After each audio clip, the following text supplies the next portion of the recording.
go ahead and get started. And I just want to welcome everyone. I am Sandy Moore. I'm the president. I'm on a Zoom call of the Leesburg Area Chamber of Commerce. And I am so excited to have you all here. This is the first of 6 of our webinars. We have a webinar series, our Strong Leesburg series. And this is our very first one. And today we are talking philanthropy. And I'm going to allow my co-host, Mark, to introduce himself. And then we're going to go around and have our 3 panelists introduce themselves as well. So Mark. Well, thank you so much for having me. I'm Mark Roberts. I'm the president of Red Apples Media. We are located in Leesburg, right outside of downtown. We are a multimedia video production marketing company, been around for 12 years now. And more of a brag on my team than anything else. We just found out this week that we won 3 Telly Awards. So we're excited about that. Thank you for having me. Very good. All right, Joe, would you please introduce yourself? Tell us a little bit about you. I'm Joe Ziler. I own Kevco Builders here in Eustis, Florida. And I also have a not-for-profit endowment called the Mike Endowment, which stands for Mental Illness and Kindness Endowment, which is for mental health, suicide awareness and prevention, different things here within the community that might meet those criteria that I use to try to kind of get the message out there for mental health. It's in my memory of my brother, Mike, that passed away 8 years ago by suicide. Very good. All right, Tim. Hey, I'm Tim Totten. I am an entrepreneur in Eustis. I own several businesses, but I'm also a nonprofit race director for the Amazing Race for Charity. So Sandy, thank you for being on the board with us with that. And several people here, including Joe, who supports our race through Kevco Builders and Mike, as well as we then give money to 10 to 12 local charities every year. And this year we will have passed $200,000 given to local charities doing their work right here in Lake County. Very cool. All right, Mr. Mathias, Bill, please introduce yourself. Yeah, I'm Bill Mathias. I'm president of Mathias Food Service Equipment Company. We April celebrated our 39th year in Leesburg, and love being here. I'm also currently the chairman of Lake County School Board. I represent District 1 when not the chair. So I wear 2 hats. I want to thank Joe. Joe, you've been an outstanding partner, and Mark for our school district, and Tim. So this is a great panel that all benefit our kids. So I'm proud to be here. All right, thank you so much. So we're going to just jump right in and just open up the question with what do you think it means to be philanthropic, and what is something that has been purposeful, or did you respond to when or has that been something that's purposeful for you? Did you purposely intend to be philanthropic in your business, or is it just something that you responded to because you saw a need or the opportunity presented itself? So I'm going to start with Bill. Okay. So I had this conversation earlier with Sandy that I've never even thought about talking about the money that I am able to share with the community, because I've always been so impressed by those that give their time. And so there's really 2 components. There's time and treasure. And I would submit, as I built my business and volunteered at Lake Tech, for example, to design their culinary program, I didn't have the money. The real opportunity for me to be philanthropic, which really deals with money, came when I was elected to the school board 8 years ago. My dad had a conversation with me about public service, and he had served on the school board in Duval County, so it's kind of following his steps. And he shared with me he couldn't believe that school board actually paid. It should be citizen service. And so he never saw me elected. He died before I won my first race. And I decided at that time that I would donate my entire school board salary for the benefit of kids. And so I've surpassed a little over 400,000 that I've donated. And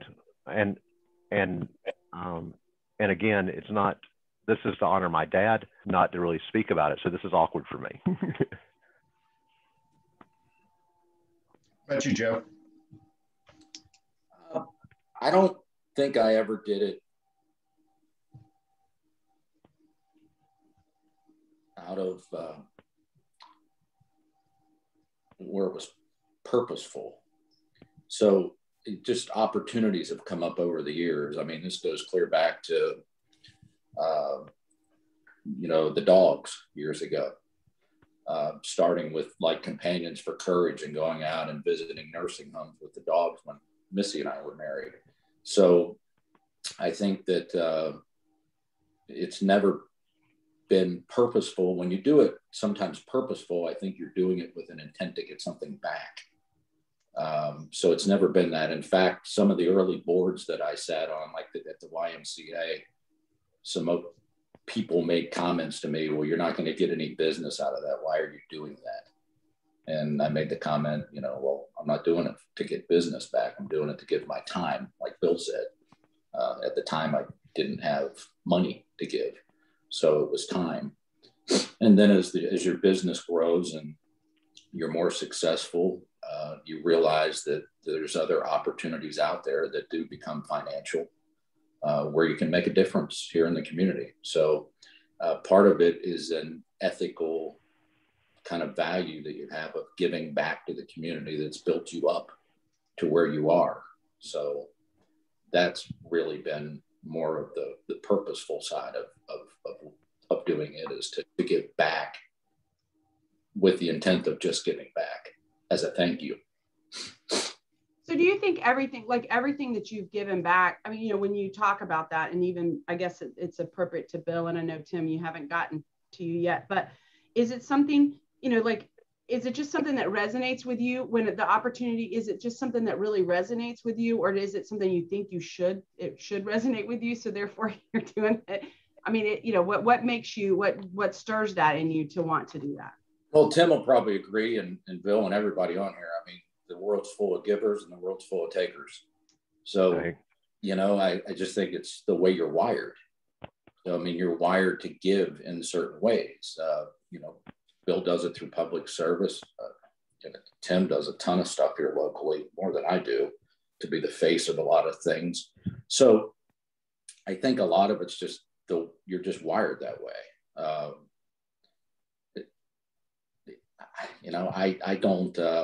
I don't do it.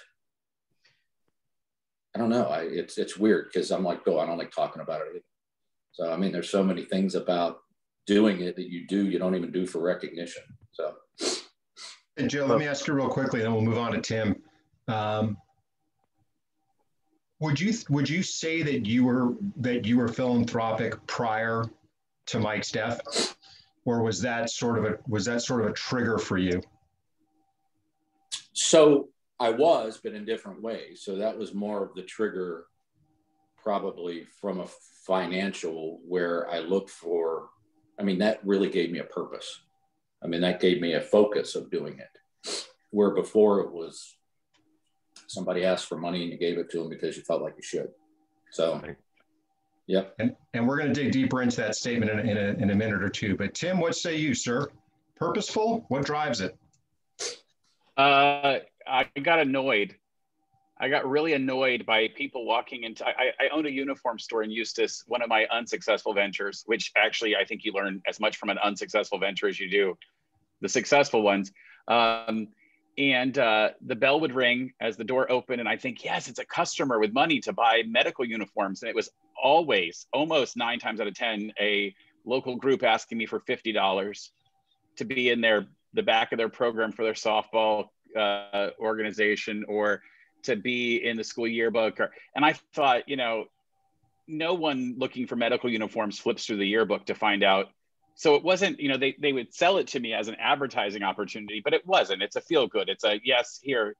And I literally looked at that and said, I'm so annoyed by how non-entrepreneurial these nonprofits are, that I told them we're going to create something better, which is why we created the Amazing Race, among other things that I do. And part of that was simply because I saw this inefficiency in the way that people were raising money. And I thought, well, you can't ask for less than $500. Why are you asking for $50 at a time? And so I'm able to direct people who come and ask me for $50. I'm able to say, hey, why don't we actually do something that makes more sense? I think also, both Bill and Joe are talking about, have talked about why, this is something that you're doing, which is not focused on creating business. I do think philanthropy helps to build a business, and I would love to get into that conversation as we go forward, because there are ways to be philanthropic, to care about your community and recognize that you are building the kind of community you want to live in. The other part of it is, I want to live in a community where people do well and everybody else helps to pay for the roads and the schools. I don't want to be the successful business person who has to pay for all that myself, which is why I spend money locally, which is why I go to the local hardware store rather than the big box retailer down the street. I mean, I do spend a little more money sometimes, but I know the people who own the place and the people who work there. It's one of those details where I think that I hope this is true for Joe and Bill, which is we want to live in a great place. We want to live with good people. And so we feel like it's important for us to support. And honestly, I look to support those people who support me, so that I feel like sometimes if you're out there being seen in the community as somebody who's helping others and doing things philanthropically, then it can help your business, but it also maybe provides a little bit of a role model to other people, so that they also, I mean, we're business leaders. Part of what we do is we lead employees, but we also want to lead other people in our community who maybe don't have that spark or know how to get started. Oh, I can participate in this particular thing, or I can give to this cause. And I think that helps to spark other people. Hey, Tim, along those lines, let me ask you, now, one of the things that you recently did during the pandemic, and you'll correct me on the actual number, but I think it was something in the neighborhood of 20 some odd thousand masks that one of your businesses created and donated. Is that an accurate number? Or I'm in the ballpark? You're close. It's 33,000. Okay. All right. And Inflation. We activated people. Yeah, but it's still close. I mean, it's still a big number no matter which way you look at it. So my question is, and I'm going to ask all three of you, that's a good example of how that particular endeavor aligned with your business. As I look at the screen and I see some of the local small business owners, I know that one of their questions is, how important is my philanthropic efforts in alignment with my business? So when I get to Joe in a minute, we're going to talk about, he's a home builder, but his passions and his commitment to the community are not necessarily related to home building on the surface. So Tim, from your standpoint, how important is it from a branding standpoint to align your philanthropic efforts with your business? To me, it's very important because I have created a personal brand. People know me for the things I've done in the community, and they are not done out. I don't calculate them to go, okay, how can this lead to business? But to give you a good example, last year, I was having a conversation about all of these high school kids are going to graduate, but not even have regular graduations. But what can we do? Well, in the meantime, I had created a project honoring veterans in city downtowns. And it's a program we're spreading across the country through funeral homes to spread that. And I said, we could create banners for every high school graduate. And I went out and talked to a few people, and it started to fall apart, so to speak. And I just said, you know what, I'm going to cover the cost, even if I don't get a single donation. We'll figure out how to do it. And I did end up spending a sizable amount, about $18,000 to $20,000 of my own money, to create 2,500 banners, and drove all over the county to put them up and everything else. But here's the way it came back, and I didn't know this would come back this way. Literally, when it was time for the school board, for the superintendent specifically, to look for a way to make barriers and things for the elementary schools, she knew who I was. So she called and said, hey, you get big projects done. Could you make this happen? So it benefited my employees because we had work for the next 2 or 3 weeks, lots of work. We hired 50 people part-time to do it. But that project probably would not have come to me had I not done something philanthropic to be seen. But at the same point, I didn't do the philanthropic thing to get the job. Does that make sense? Like, it's a karma kind of thing? Yeah, it does. It does. And actually, I think what it did was, I think, again, you by your own admission early on said you've got your hands into a lot of different types of businesses. I know for me personally, that opened up my eyes to your ability to do large scale printing and the stitching and the grommets. And typically that would be something that local marketing company might go online and try and outsource over the internet, not realizing that there was somebody locally who could do that. So, again, using that, the mask example, I think are good examples of how those efforts aligned with the business. Shifting over to Bill, you've got a passion for education, and you did mention your involvement with Lake Tech. But I got to imagine it's pretty difficult for you to donate commercial kitchens to people. So you've got to find another way that may or may not be in line with your business. Yeah, that's accurate, and it's not. My giving is strictly my passion about education. That we don't sell domestic equipment, and we don't sell to anyone that just walks in the door. So when I say that walks in the door, I'm talking about the public. So, and I think probably the largest give I made with food service equipment is over at St. Paul's when my son was going there, and I told the priest, Father John, that we had to keep up with the villages was being built at the time. And so he said, okay, then you raise the money. It was $3 million. And so I donated $125,000 of food service equipment, because you can't ask somebody for money unless you're in, right? And so that was my give, and we raised $3 million in about 30 days, by the way. So those monies are available. You're absolutely spot on that my giving is aligned to education. Education is the only way to change one's circumstances, and I'm a product of that. And so I am very focused on where those dollars go. From the very beginning, before school board, the Boys and Girls Club was that venue for me as the main one, right? And today it's Education Foundation. I started a scholarship program under my wife's Mindy at Lake Tech. I didn't realize that a student dropping out of high school, that they have, if they want their GED, it's like $168 tuition fee. Well, if you've dropped out, you probably don't have the $168, right? And so we offer that for our high school kids if they take that course, and the only requirement is they have to sign up to learn a trade. They have to sign up at Lake Tech. And so I'm a real believer in giving a hand up, that none of my donations are just handouts. Really see the fruit of that donation in the eyes of kids. So that's kind of where my head's at. Joe? So from your perspective, again, you already shared the dog project, the Mike endowment, and even your involvement with education very often is somehow connected to suicide awareness, bullying. They kind of overlap each other, but it has absolutely nothing to do with your business. So does that make it a challenge for the general public to connect those dots? And does it matter? Well, to me, it doesn't matter. I think a lot of it we've done, where it'll say provided by or sponsored by or in conjunction with Kevco builders to get the co-branding out there in some cases. It's interesting. I will tell you the suicide awareness, there's such a stigma attached to it that when I decided to do this in the beginning, I was told by family, well, you may not want to do that because you might lose business over it. And you remember that, Mark. You don't want people to know that your brother committed suicide and that mental illness issues run in your family, because that might cost you business. And it was actually my own father that said that. So everyone has and he's 82 years old, but he comes from that generation where it was never talked about.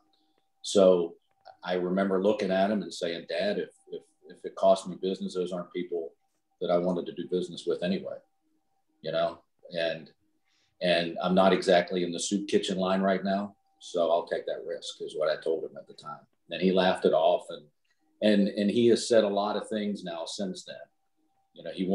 He to this day doesn't say much about my brother at all and his suicide, other than I go down once a week and play golf with my dad, and here occasionally he's talked about him more, and I don't know why. And he made a comment to me about 6 weeks ago when he was getting in the car after we were having lunch. I was walking over to his car, And he said, I hope I see that boy again someday. You know, and that's about the only extent of him saying much about it at all since it's happened. In fact, you'll remember, Mark, one year with the live stream, we were going to see if he would answer just a few questions. And he said, right. Absolutely not. He said, you can do that. I don't know how you do that, but I just can't talk about it. So, no. No. Joe, as your focus has solidified over time, I know one of the other questions that perplexes a lot of us is, as your focus has solidified, has that given you some structure to evaluate requests that come your way? And I hate to use the expression, but give you a little bit of cover too, as far as being able to politely say no to some things. Yeah, and really focus the money. So, you know, I'm not very public about this, but I'll say it to this group, and I honestly don't care who knows at this point, because I have talked about it to a few people. I raised a lot of money for Livestream. And I did it under kind of the pretense at the time of, it was for suicide awareness and prevention. And a lot of people I knew donated to those causes because of me asking. I did my own fundraisers and took that money and donated it through a GoFundMe account. You know, spoke at their events and then sat on the board on the foundation, and they took a vote and used the majority of the money for furniture. And it was so disheartening to me that I resigned. I was still to this day really put out by the fact that the money was utilized that way, because it wasn't utilized for what I raised it in the pretense I raised it under. So it's given me, you know, and then it took about a year to set up the Mike endowment, and we got the idea and set it up quickly. But to go all the way back to what your original question was, it does give me some cover to some degree. I mean, now when people ask, you know, other than some local things I do here right in the city of Eustis, everything else that I try to do has to meet the criteria of, you know, is it helping youth? Is it helping the kids in the schools? And can I get the message out there of mental health? And if it doesn't really meet that criteria, then I pass on it. So, but that's actually helped a lot more organizations that are, and it keeps those organizations coming to me. There's a big one coming up this weekend for, oh Lord, Mark, what's in it? Pardon me? Worth It. Worth It. And you probably know who she is, Tim. She's the guy that had, or the gal, she's right behind my office here. She's got the Jag wagon that was in the parade. Yeah. And she's got the big event set up this weekend. It's set up right across. She got approval from the city, and she's setting up right there across from where Tilly's was on the corner there. So the field that everybody always uses. Yep. Nice. So, yep, she's got a big fundraiser Saturday, and I'm going to have my Mike car down there and do a lot of things to help her out. She's got all kinds of things. I think there's a motorcycle ride plan that's going to end there and a lot of things, but her things aligned. She lost her brother to suicide, and she's getting ready she repurposed a school bus, and she's going to take it cross country to raise awareness for suicide in her brother's name. So, hey, Bill, you're a pretty public guy, so I would imagine it's got to be challenging for you when somebody comes to you with a request for a donation that maybe doesn't fit inside of your education passion. Does that happen, and how do you address that? I got to grab it. Well, and I'm not sure, because I raised my hand when Joe, Tim said it first. But so I'll answer your question. Then I want to go to, is it showing like a hand? Yeah. Okay, I don't know how to get it off. I thought you were high-fiving me. I didn't know what that was. Yeah, I don't know how to get it off. So, oh, okay, it's gone. Okay, thanks. So what we do is we budget every year $42,000, and those causes that I'm passionate about, education, particularly education, that they get the lion's share. But I do hold back some for the Miss Leesburg pageant, by the way. I always forget about that one. And Patty Thompson called me yesterday, and I went, "Oh yeah." I said, "What did I do last year?" No. So, so there's some wiggle room to it, but it's got to be geared. The litmus test for me is, how does it affect kids? And if it doesn't, then it isn't something that fits in my wheelhouse. I did want to, now can I answer why I raised to start with? Yeah, please. So this is for businesses. If you donate to a cause, it is a charitable donation and you get about 30% of the benefit. If you sponsor, there's a big difference. Then your name is on some literature. It then is considered advertising, which is 100% a tax write-off. So I think that's really important. It's philanthropic. You also are then smart because you're taking advantage of the advertising. Whether you get any benefit of that advertising, it still is a way to get a write-off that I think we would all look for. I mean, you can give it to the community, or you can give it to the government, or you can donate. There's some charities that just don't apply. So then I take the benefit of that charitable donation, but the advertising is pretty important. So whatever that was worth. Sorry, Mark, did you have something to follow up on that? I was just going to ask you real quick. Yeah, I was going to ask Bill real quickly, and then we'll circle back to Tim. You mentioned the number 42,000. Do you mind me asking, how do you determine that number? Is it somehow tied to revenue? Is it so in other words, how does a business determine how much they should be giving? So for me, it's tied obviously to my $39,000 school board salary. But then I went back and looked, and the charitable donations that we get no benefit brought it to that 42. So I wanted to have some sense of what we were talking about. And so the big lump for me, obviously, is that school board salary. Tim? So refresh my memory of what the question is. So primarily, I guess my question is, you used the example when you had the uniform store and everybody and their mother came in, $50 here, $50 there, it all starts to add up. How important is it to create structure for either based on your passion or your business that gives you a framework to determine what you're going to support, and then at the same time also give you a way to politely decline opportunities without looking like a bad guy in the process? Yeah, so for me, this is somewhat easy because I actually think of my philanthropic work as pretty selfish. And I mean that as I only do the stuff I want to do. So I don't have any problem telling somebody that it just, whatever their idea is either, I do it politely, but I explain to them that it's really just not, I don't have the time to focus on that, or it's not something I'm going to be passionate about, and therefore I'm not going to do very good at it. I like to sort of encourage them where they should go if they're looking for that. The race has made it a lot easier for me to be able to say to people, we have a process by which we look at applications for charities. We choose charities based on certain criteria.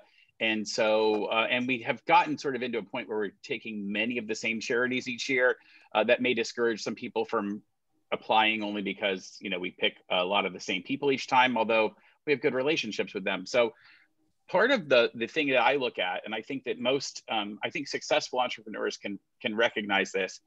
I no longer have money problems. I have time problems. I don't have a shortage of money. I have more money than I need. I live very small.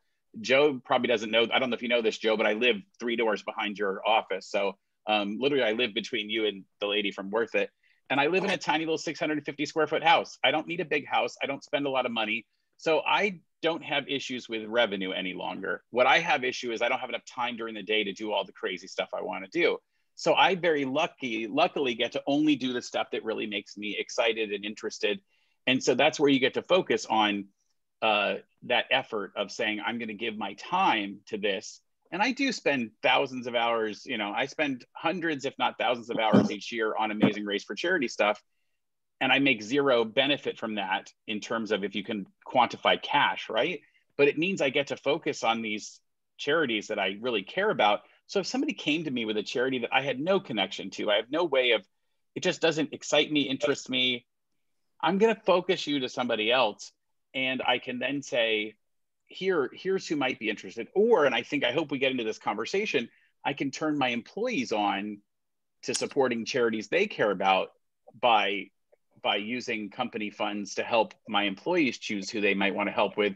And that would engage them to be involved in philanthropy and charity as well.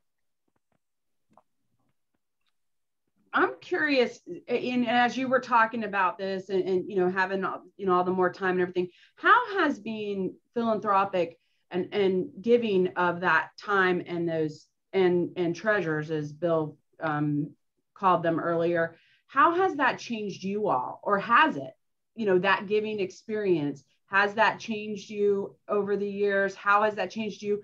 Maybe it's something that really impacted you because of the giving.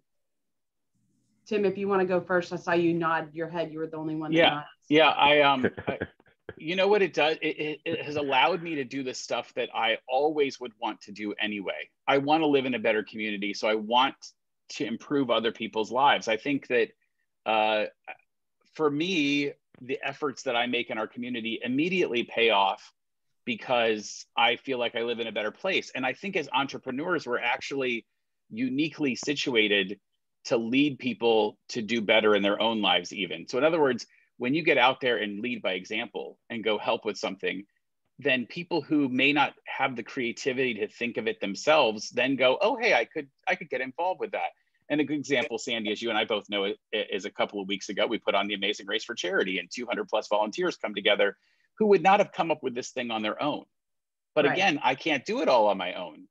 I could not have made 33,000 masks. I had to get hundreds of people in the community to help make that happen.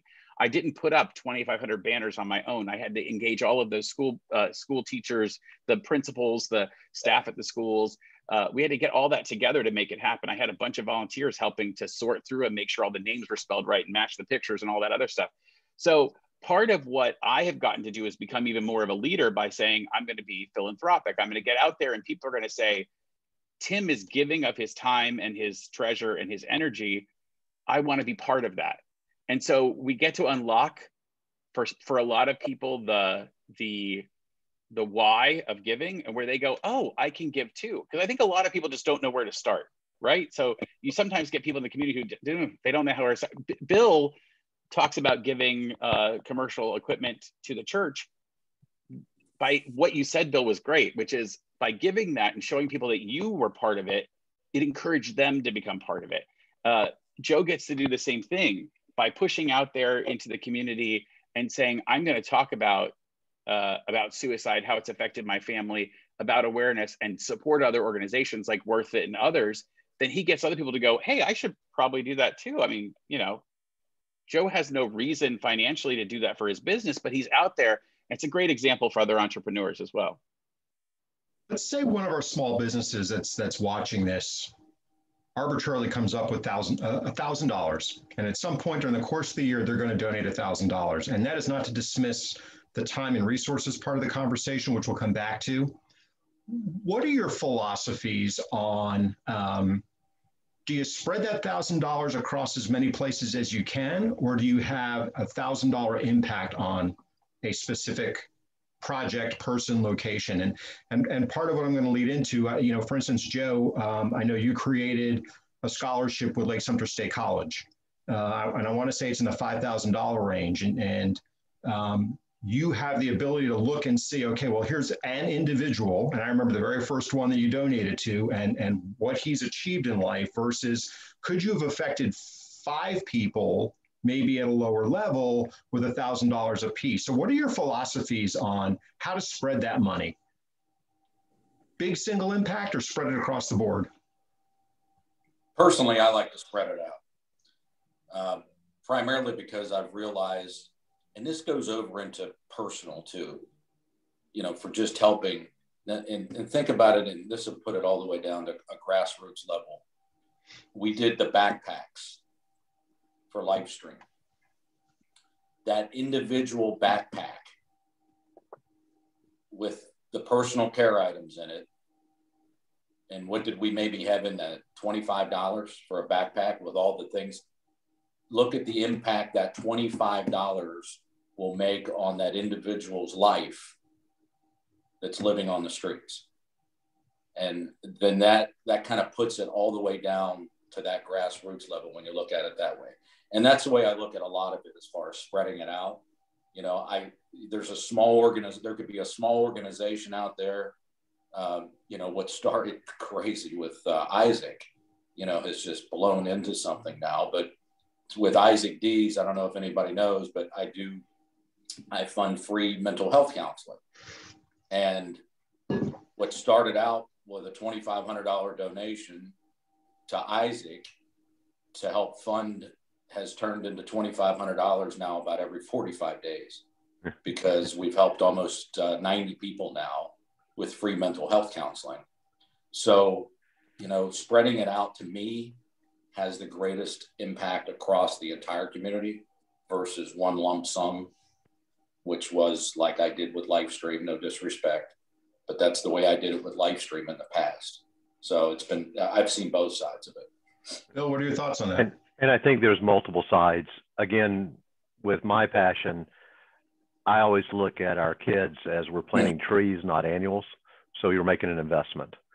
And the majority of the dollars go from me to the education, and then they feed it out in scholarships, and they make those decisions. But I'll tell you, one time on the board, we had a leniency hearing with a person that had carried a weapon on school grounds. And I was looking at the girl, looking at the family, and I then just came out and said, "Were you being bullied?" And it turns out she was, and broke down. And as we came out of the classroom, we ended up granting her leniency. But as we came out, I had the family around me, and I said, she does not belong at the school she was going to. And so I paid for the tuition for her to go to a private school. Within 2 months, the grandmother calls me and invites me to the road, and that her pushback or her give back was she was feeding homeless people Thanksgiving Day dinner. So you can inspire and touch, and so it depends on what the circumstances are for me, but it's that's all I can say about it. But I do agree with Joe that giving someone a hand up with donation versus paying it all the whole way, maybe there's a different appreciation when you've kind of partnered or co-partnered. So should we pay for an entire program? I don't think so. I think that we should be part of making our community better, not the person. Tim, you've been nodding a lot during those two answers. Well, it's great because I think you're getting three versions of how different people deploy what they do.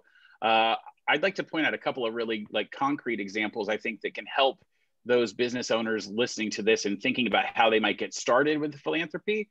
I won't identify this business, but my dentist does a very interesting thing at Christmas each year. They make a donation on behalf of their staff, their customers, and they list 5 charities. So they'll hand you a thing and say, we're going to give money to one of these charities on your behalf. Which one would you like it to be? And so they do a couple things intelligently from a marketing perspective. They let their clients know that they support local charities. Kind of important to do. They say, which one do you want to support? So they make sure that their values are aligning with their client values, right? That makes a lot of sense. But they also make a difference across quite a few charities. So they're given to 5 different charities, and they're picking the 5 they want to support that align with their values, but they're also letting their customers say, please direct to this particular part. And it's maybe $20 per client, but they give thousands of dollars that way. It's a good marketing opportunity for them, but it also means that the community is getting support in that direction. I think also it's really helpful if you could give $10,000 to one organization, or you could say to your employees, we're going to give money to charities this year. Which would you like it to be? So my organization, I don't publicize this out, and we didn't take pictures or publicize it anywhere, but we didn't do a holiday party for my staff this year. Normally we'd have a big Christmas blowout and do a nice thing. Well, with COVID and other situations, we decided not to bring all our staff from different places all together. It just didn't make sense to gather them together.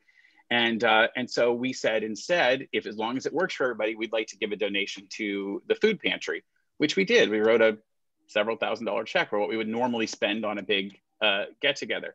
So you can offer your employees the opportunity to help direct some of those dollars, or one of the ways to break it up and maybe make it, it's a weird word to use in this time of this century, but you can make it go a little viral by encouraging your staff by saying, I'm going to give you a day off and this much money to go volunteer somewhere.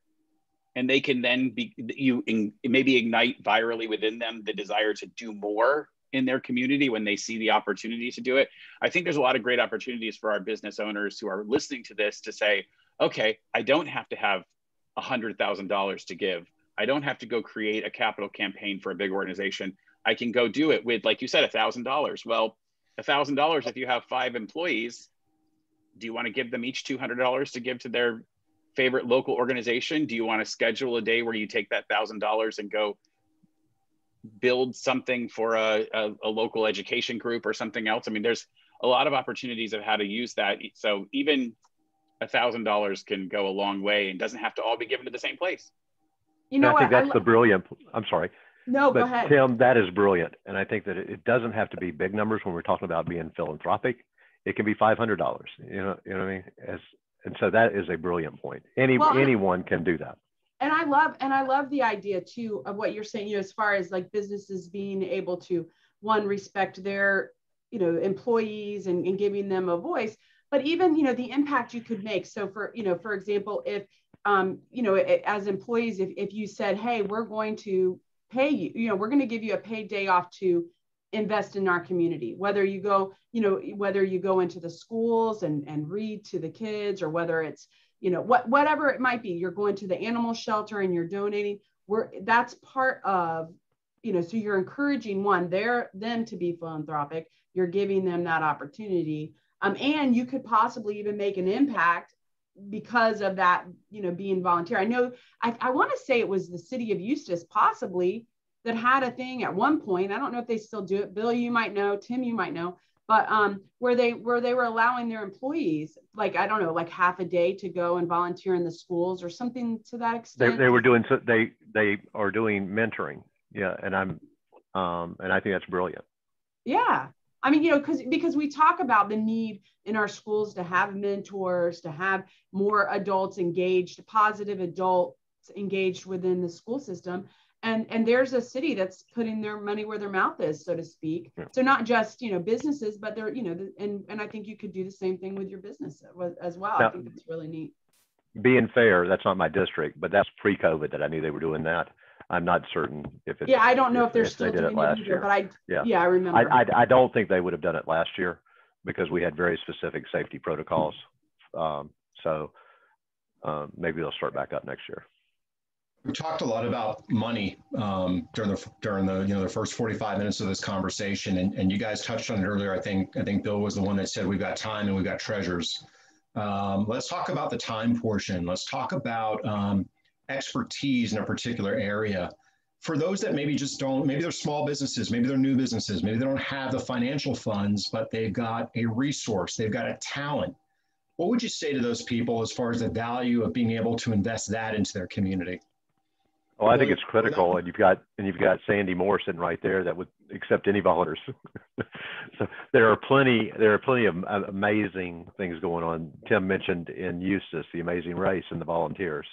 So that time component is almost more important than writing a check, if you ask me. We've got the Renaissance Fair coming up for the Ed Foundation. It's our fundraiser, and it takes tons of volunteers. So that I don't have the time. That is my biggest one. And so it's easier to write a check, hence the treasure. When I didn't have any money, you allocated the time. And so it's just as simple as that for me. But there are tons of opportunities in every community to reach out and volunteer. And I think the chamber is sort of that catalyst that can bring those people together. That's just one source. Would you, and let's keep going on that. Joe, what would you say about that? Time versus money, talents versus money. Did you say Tim or Joe? Joe. Well, I'm bad about it. So I do the money. And it's because I simply don't take the time, you know, and it goes back to what Bill said. I mean, years ago, that is what I had. I had the time, and, you know, I go back to the dogs again, did it with the dogs, did it with a lot of organizations associated with the dogs because I enjoyed doing that. You know, we were visiting people in nursing homes. And I think part of it is I've gotten, I like to be behind the scenes.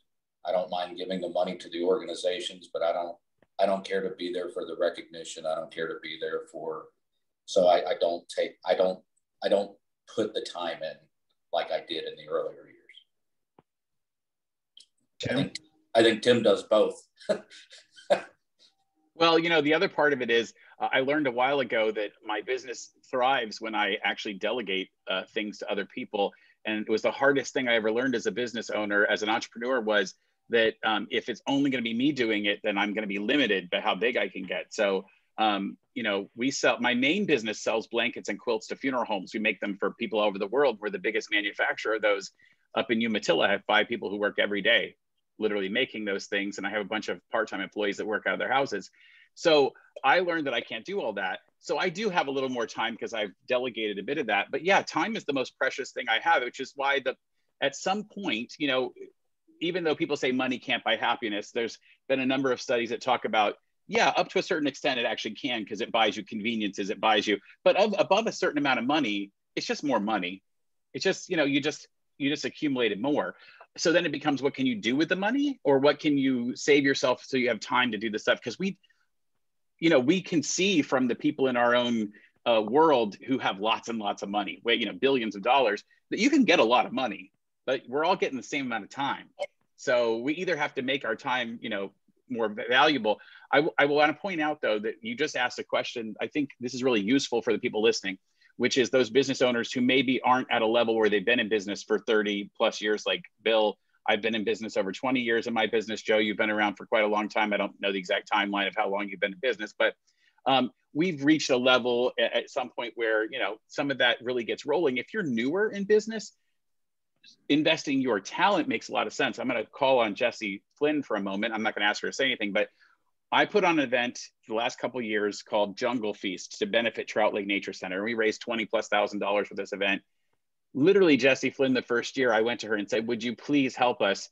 And she basically saved us a $6,000 catering bill that I would have had to pay someone else. And she did that with her and her staff and volunteered to make that happen. It was money we didn't necessarily think we would have to pay a caterer, and she stepped in. She gave her time, her money, obviously, because she brought us the food, but she exponentially took what she paid for food and then turned it into this huge benefit for us by bringing her expertise. And you think about that, one of my expertise is getting people together and getting them all excited about an idea and finding the solution. So the Amazing Race, I can't do it on my own, but what I bring to that is the ability for people to go, oh yeah, let's bring together 10 or 12 fundraisers all in one day and make this huge, crazy fun event that's going to benefit so many people. That's the kind of thing as that I know I can't do it on my own. I can't get people to make these masks. I can't do them all myself, but I can get people to do it. So if you can use your particular talent, I think it also has a benefit that we're not really talking about as much. And maybe we, in a philanthropic idea, we don't want to brag too much about. But the reality is, if you're starting out new as somebody who does haircuts, you're a great stylist. If you give away haircuts to people who are looking for a job, maybe they're fresh out of a homeless facility, the word's going to get around, and you get to not only practice your craft, show people who will then maybe come back and actually pay you in the future, but you're networking with people in a way that doesn't look like you're actually angling for business. And it helps if you're not actually angling for business, because it's weird to say, like, you need to do this out of the goodness of your heart and then benefit will come from it. But that will really, you will get benefit from that. I don't know how much it affects Bill's business to give away what he does, but being focused on the community, I have a feeling that if I were in the business of needing to hire someone doing what he does, and I am Google searching or looking at people who do restaurant equipment, there are probably someone out there that is a little bit like, hey, I like somebody who's focused on their community as well, rather than somebody who just does that and doesn't have the community aspect as well. I mean, I obviously I don't know, and I don't know how many people hire me because we do what we do. Because in the funeral industry, they don't really care necessarily, but they do get to see that I benefit the community that way. So I think it's a great place to volunteer your efforts until you have the money to give more, or continue doing that. I could make more money not putting on the philanthropic events that we do or the things that we do. I could go out and start another business and make additional money. But again, I'm at the point where I don't need more of it. Well, and let me quickly punctuate a point that you made, Tim, and we'll continue to use Jessie as an example. because when she does donate food, while she might not be writing a check, there is a hard expense associated with the materials, and sometimes even her staff. I mean, I know she's got a generous staff and maybe they're willing to donate their time for that project, but sometimes she might have to pay them to be there. So, we recognize that while it might not be a check, that there's a cost often associated. Let me flip the conversation real quickly for you guys. If a not-for-profit winds up watching this, what advice would you give them as far as the importance of maintaining the relationship? And what I'm getting at is, when you get a thank you note from somebody after you've done something, how impactful is that to you in your decision to continue to support that organization? There you go. Yeah, Joe's holding one up. How important is it, would you say? And look, you all started by saying you don't do this for the recognition, but let's help out these not-for-profits. How important is it for them to take the time and do, we call it proof of performance. If you sponsored something and your logo is supposed to be in a program, how important is it for you to copy the program just to see that your logo is in there? Not because you're checking up on them, but just sort of to maintain that relationship. Give them some advice. Well, I'm going to go back to what I said about advertising and being an advertising expense. It's pretty critical that I get that documentation and we keep it in a file. So I'm not interested necessarily in a thank you, but I do want to show that it was displayed. And by the way, Jessica should, when her name is up on she's always mentioned at every function I've been as the caterer. She can totally write off anything she's done as advertising, just saying. Anyway, I think that probably a mass credit is the Ed Foundation and Carmen, that she really shows her appreciation. And though it's not necessary, I mean, we're all human. So you like the fact that you get a card or you get a phone call. I mean, so it's important to reach out, no matter how large that donor is. You know what I mean? Like, and Carmen does it to everyone. So yeah, I think it's important. Yeah, I can't tell you the number of thank yous I got from principals and teachers in the schools about the lanyards. Bingo. Great example. Yep, handwritten. I mean, and it starts at the top there. I mean, I got one from Diane. I got probably 2 dozen from principals and teachers in the schools, unsolicited, obviously. Yeah. And I think, Joe, didn't you help with the Speak Out, the wrapping? Yeah, actually funded all of it. Yeah, we did. Yeah. So we did. I think 10,000 lanyards or somewhere abouts, and then we wrapped 2 sheriff's department vehicles and 6 maintenance vehicles. Yeah, and I was with Barb from Speak Out, and she said you cannot believe, like, we're the highest county in the state of Florida for getting calls and getting help. So that work is, I mean, that is amazing, Joe. Like, not a little bit. Yep. Tim? Well, my advice is just from me. So I'm not going to speak for anyone else. And I will tell you that I'm going to say that because I might say a few controversial things here. Number one, a handwritten card is magnificent because it's your time and it's you saying this is important to me. Please do not send me a gift that I know you had to spend money on.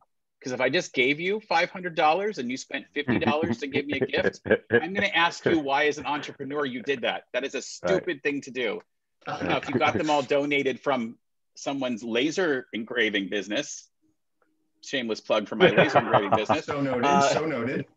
If you want to come to Tim and say, hey, we're doing this event and we need cutting boards for everybody who donated to this culinary event, then yes, I will work out a great deal for you, or I'll give it to you even cheaper, or I'll give it to you for recognition, for, advertising, the way that Bill talks about.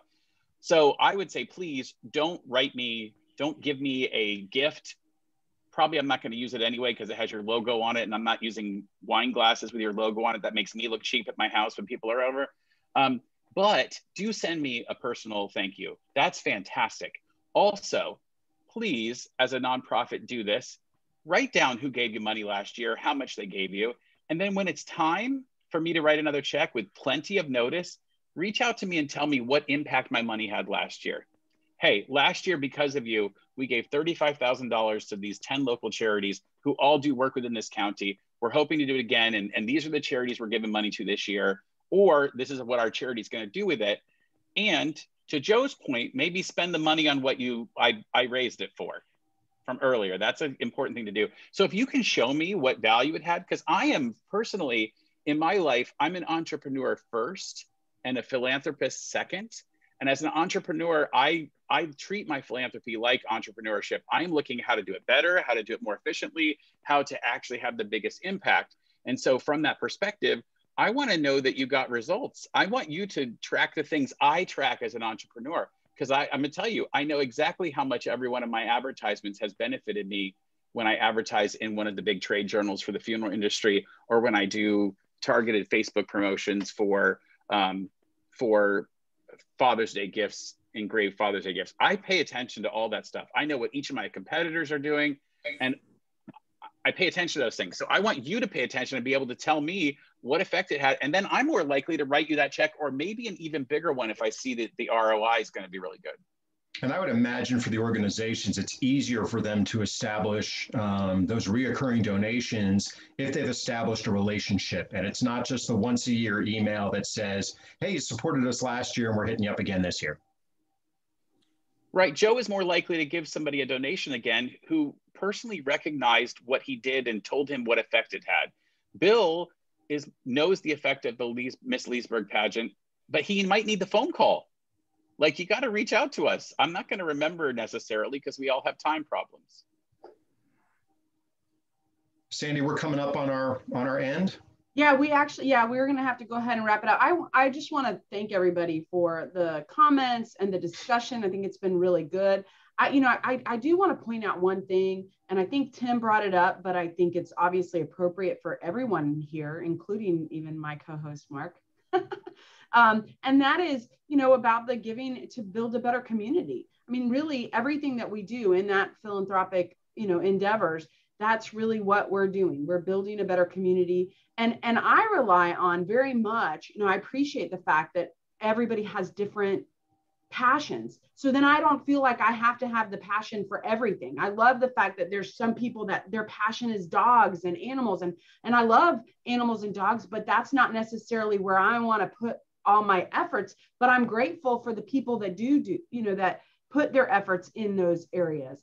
And I just think that's what makes our community so special, is that people have interest and they give of their time and their talents and their treasures to all of the different types of things that make your community so valuable. So I thank each of you for taking the time and having this discussion with us. I just want to mention to anybody who may be watching, and then we're also recording this so we can share this later for other people to watch later. This is the first of our series. Our next one is on July 21st. It's again at 11 o'clock. That particular one, we're going to be talking about, still in the same area of philanthropy, but we're going to be talking about, as businesses, what makes a good board member. So a lot of times when you're in business and you get involved in the community, people come up to you and they want you to serve on their board. I know as a chamber, we try to get people to serve on the chamber board. So one, when you get that offer or you're on a board, what is it that makes a good board member? But then also, how do you choose a board that makes sense for you and your business, that goes with your branding or goes with what you're trying to accomplish? So going along this same kind of conversation. So that's going to be our next one. We've got some other great topics coming in the future. We're going to be talking about self-care for the entrepreneur and business professional. So a little bit about that, about burnout, about the art of saying no is going to be, and we're going to have different panelists for all of these. So I hope that we'll tune in for all of those. But thank you again, all of you. Thank you, Mark, so much for being willing to also give of your talents as Red Apple Media. I think he's done interviews once or twice before, and I appreciate you giving your talents today. Thank you, Sandy. For our thing. So. Sandy, can I end with one thing? Sure. So Mark probably already knows. If you're good, yeah, I can't believe we've gone this far. Go ahead. So, and I just posted about it the other day on Facebook, so this is very interesting to me. It's kind of a catchphrase that I coined about 4 or 5 years ago when I ended a speech at Livestream. And it was off the cuff, but it kind of stuck at the time and has really become a value and core value and mantra of what I do. And I think a lot of people do. but if you have the ability to make a difference, you have an obligation to make a difference. And I think those that give, so that doesn't have to be money, that doesn't have to be the treasure, like Bill said. It could be time, it could be an ear, it could be a smile to a stranger, because all of those things can change somebody's trajectory in life. And I think it's just become so important, and especially in this world that we're now living in, that changing people's trajectory is so important from time to time. Thank you. I think that's a perfect way to end this. So thank you. Yeah, So well much. done. Have a good day. Thanks, All everybody. right. Thank you, everyone. Bye-bye.